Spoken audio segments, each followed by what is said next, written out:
Hanya dalam sekejap mata, drone Lancet 3M Rusia tampak menghabisi diduga senjata self-propelled 155 mm Norwegia untuk Ukraina.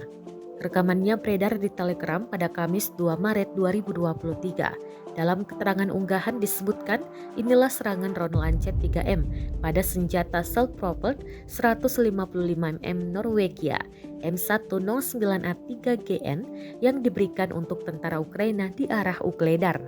Senjata Ukraina tersebut tampak terparkir rapi.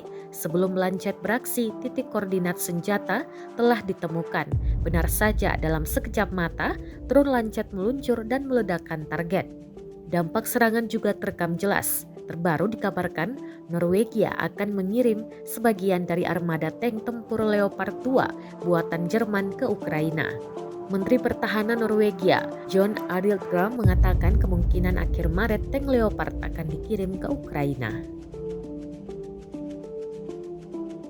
Setahun berlangsung invasi, Rusia melaporkan secara total 393 pesawat Ukraina, 212 helikopter, 3.295 kendaraan udara tak berawak, 407 sistem rudal anti pesawat dieliminir sejak awal operasi khusus.